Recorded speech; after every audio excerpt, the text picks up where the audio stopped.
Hi there, Sandra here from the Schwowin's Nest. Welcome to my 12 Days of Christmas series. My first project is using these wood planks that you can get from the Dollar Tree. There's 6 in a pack. You can get square ones and you can get these rectangular ones. I'm also going to be using some of these coffee stir sticks to create a pallet sign. I'm going to glue about 5 of the stir sticks across the back of the project to hold the planks in place. Once I've got this completed, I'm going to give it a couple of coats of linen white chalk paint.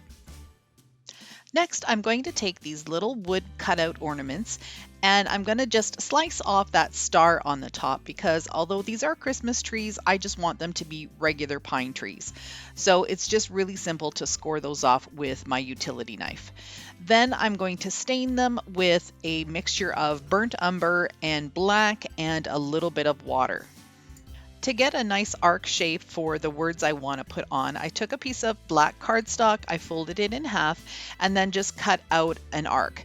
And when I folded it open again, I had a full-size arc, and this is going to allow me to put the letters the way I want them to be. I'm going to just pencil in Christmas tree at the top.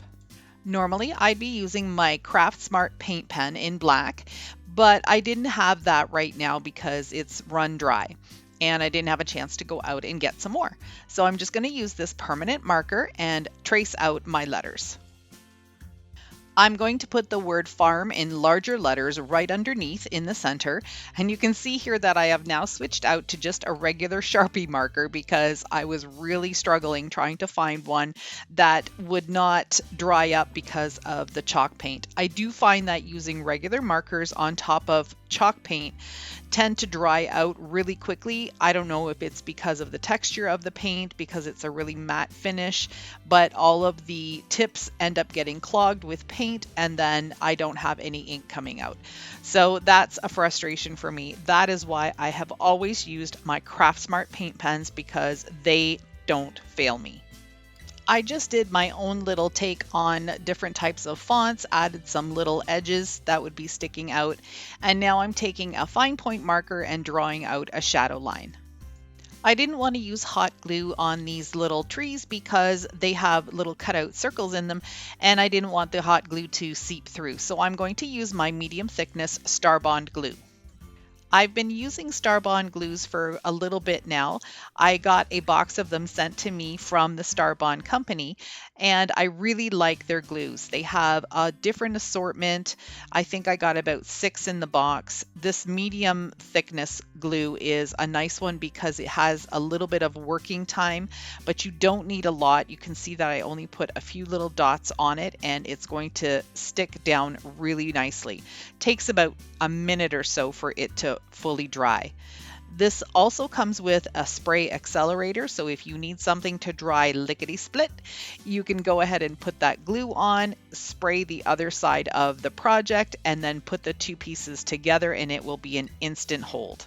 I'm using a super fine tip marker to write the words pine, spruce, and fir on the bottom of the Christmas trees. This is just a dollar store fine point marker, and I found this in the office supply section. It works really, really well. I'm using my almost empty Craft Smart paint pen and my ruler to draw an arrow down at the bottom of the sign. I ended up having to switch over to the fine tip marker just to complete the outline of the arrow, and then I was going to just fill it in with black. And finally, I'm just going to take my chippy brush with some black paint. I'm going to distress it just by dry brushing across and making sure I do a little bit of extra along the edges.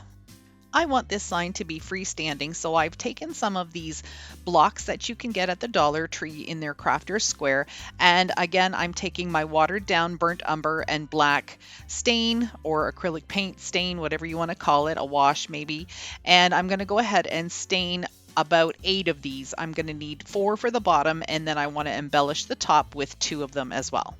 I'm using hot glue to attach the cubes, and I'm making sure that the cube sticks out a little bit on the side and at the top. So I'm really only gluing on maybe about half of the cube onto the palette. To finish off the sign, because it will be standing up, I'm going to paint the back with just some acrylic white paint, and that will just finish it off and give it more of a professional look.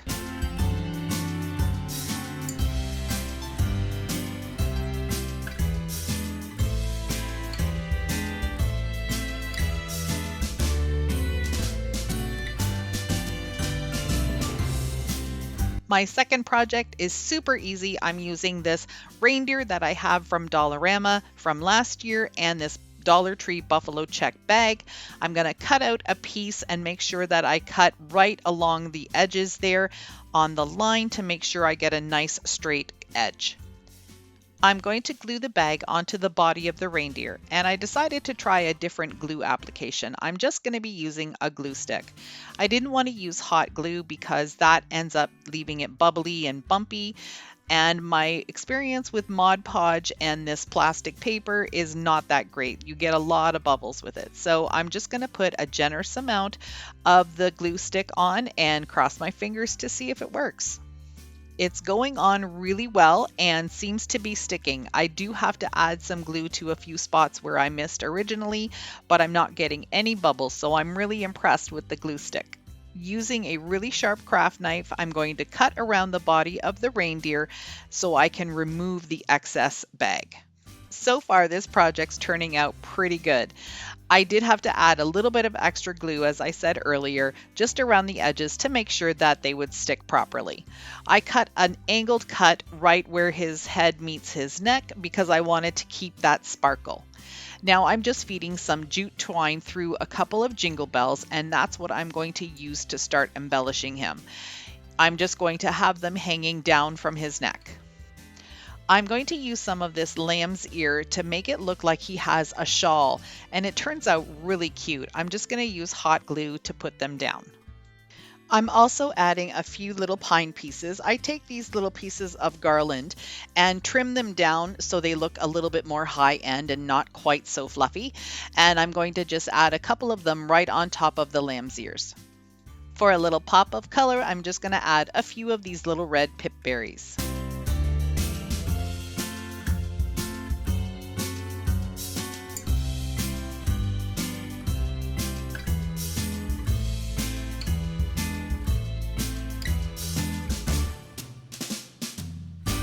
This last project turned out super sweet. I was really excited to make it, and I was really flabbergasted at how well it turned out. I didn't really think it was going to turn out this good. Anyhow, I am taking this Dollar Tree calendar and I'm going to totally make it over into something completely different. I'm going to just remove the blocks because I don't need those right now, and then I'm also going to remove the little box from the backing house. The first thing I'm going to do is use these large popsicle sticks to create a backing for the little box. So I'm just going to mark off with pencil what I need to cut and then use my miter shears to cut them down and then glue them right on top. Then I used one of those other planks from the Dollar Tree and glued the box right on it. Now what I'm doing is creating a barn out of this house. So I'm going to use my miter shears the best way I can and trim off the chimney and trim off a little bit of the peak so it looks more like a barn. Using Decor chalk paint in the color Romance, I'm going to give the barn a couple of coats of red front and back and the sides too. I also then painted the box and the popsicle sticks with white. You can see that I also painted the plank white, and now I'm going to take those Dollar Tree cubes from Crafter's Square and paint those white. These are going to be little legs for the plank. I'm just going to use hot glue to glue the cubes onto the bottom of the plank. Now it's time to make a barn door. I'm using these little coffee stir sticks. These were, I think, a Dollarama purchase, and so they're really thin, really easy to cut. And now I'm just going to take some measurements and do 2 side panels and 2 cross panels, and then I'm going to make the X in between. This is where it comes in handy to have these miter shears because I can just adjust the angle for what I need and then cut it accordingly. So right now I have it set at, I think I have it at 90. I'm changing it down to 45. That ends up being too angled, so then I move it back up to 60, and that turns out to be the perfect angle. Now that I've got all my door pieces, I'm going to go ahead and glue them into place just using some hot glue. So here you can see that I have made some little roof pieces as well. I do apologize. I forgot to hit the record button when I was doing that. But now I also want to add a little bit of a roof line to it. And again, just using my miter shears and measuring as I go. And then I'll just use hot glue to attach that as well. I'm going to glue on these other little pieces just to make the roof look more finished. This is a pretty tall barn, so I'm going to give it a little bit of extra support. I'm just going to go ahead and grab one of these stir sticks and add a piece across from roof edge to roof edge, because that's usually what barns look like. To give the wood more of a rustic look, I'm just going to dry brush some of my burnt umber and black mixed together paint, and I'm going to do that for all of the wood.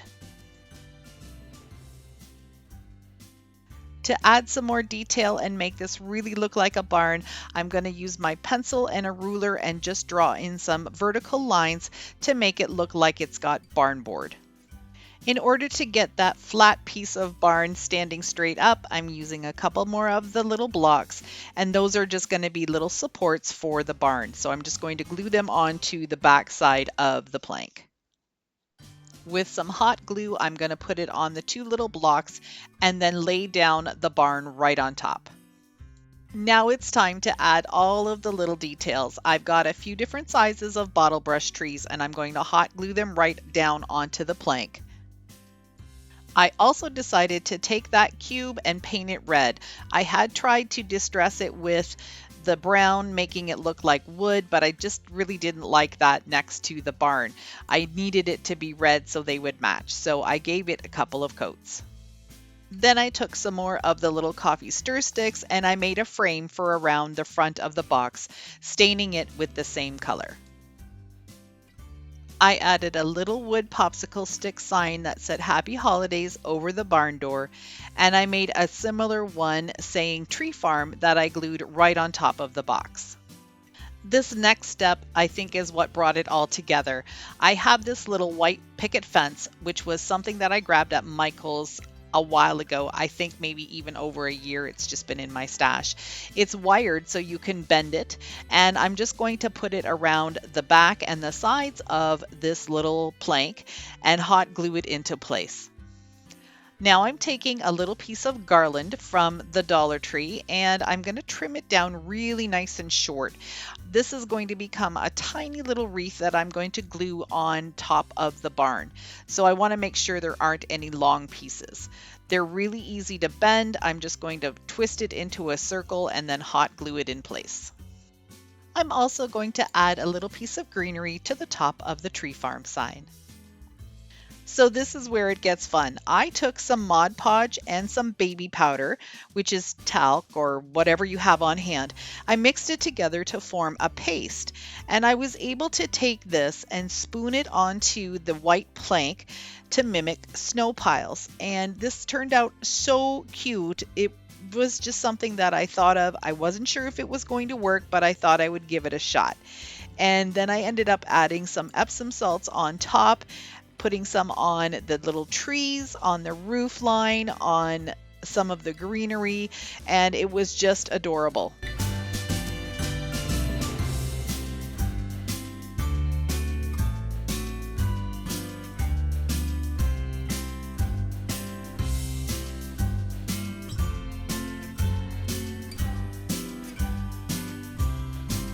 I hope you liked my 3 projects today. If you did, give me a big thumbs up.